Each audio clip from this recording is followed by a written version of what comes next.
Praise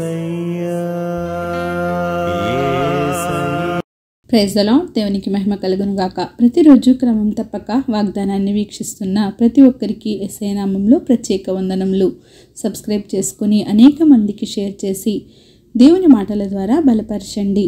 ఈ దినమునకై ఏర్పాటు చేయబడిన దేవుని వాగ్దానము సంఖ్యాకాండము 6వ అధ్యాయము 26వ వచనము. యెహోవా నీ మీద తన సన్నిధి కాంతి ఉదయింపచేసి నీకు సమాధానము కలుగచేయును గాక. The Lord lift up his countenance upon thee and give thee peace.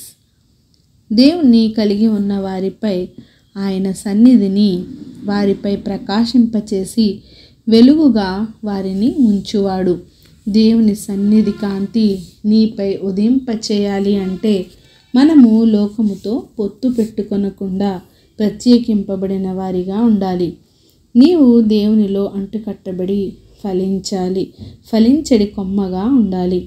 ఆయన నిజమైన ద్రాక్షవల్లి, మనము తీగెలము. నీవు నేను తీగెలముగా ఉండి ఆయనలో ఫలించి మాధుర్యమైన జీవితాన్ని కలిగి ఉండాలి. ఆయనకు వేరుగా ఉండి మనము ఏమీ చేయలేము. నీవు దేవుని బిడ్డగా జీవిస్తుంటే నీవు నీ తోటి వారికి ఒక వెలుగుగా ప్రకాశించాలి. వారిని కూడా చీకటిలో నుండి వెలుగులోనికి నడిపించాలి. వారిని రక్షించుటకు ప్రయత్నించాలి.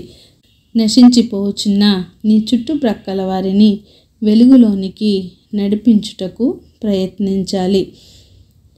నాకెందుకులే, వారు ఎలా పోతే నాకేంటి అని ధోరణితో ఉండకూడదు. మనకు కలిగిన రక్షణ భాగ్యాన్ని తోటి వారికి కూడా పంచాలి. దేవుడు అంటే ఏమిటో, ఆయన ప్రసన్నతను గురించి చెప్పాలి.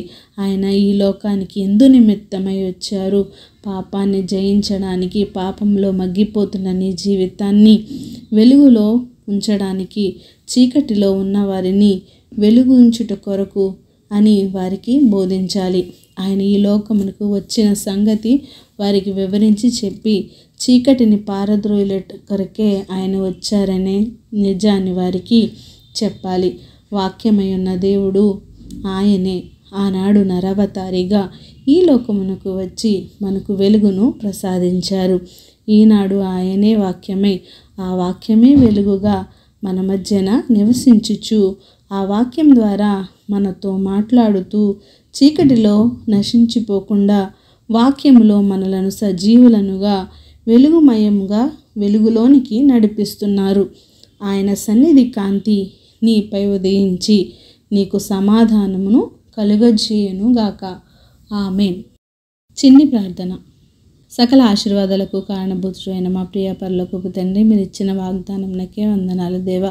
ఎవరైతే ఈ వాక్యాన్ని విన్నారో, విన్న వాక్య ప్రకారం వారి జీవితాన్ని సరిచేసుకొని వాక్యానుసారమైన జీవితాన్ని ప్రతి ఒక్కరికి దయచేయండి దేవా. అవును దేవా, నాయన నిజమైన రక్షకుడుగా నాయన ఈ లోకంలోనికి వచ్చి నాయన పాపులను రక్షించి వారిని వెలుగు మార్గంలో నడిపించడానికి వచ్చిన నరావతారిగా ఉన్న దేవా, నీకు వందనాలు తండ్రి.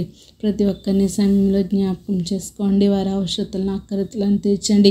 ప్రార్థన సహాయం కోరిన ప్రతి ఒక్కరికి నాయన నీ నిండైన దీవెనలు అనుగ్రహించి సమస్త ఘనత మహిమ ప్రభావములు మీరే ఆరోపించుకుంటారని యేసుక్రీస్తు పరిశుద్ధ నామమున ప్రార్థించి అడిగి వేడుకొనుచున్నాను మా తండ్రి. Amen. God bless you all.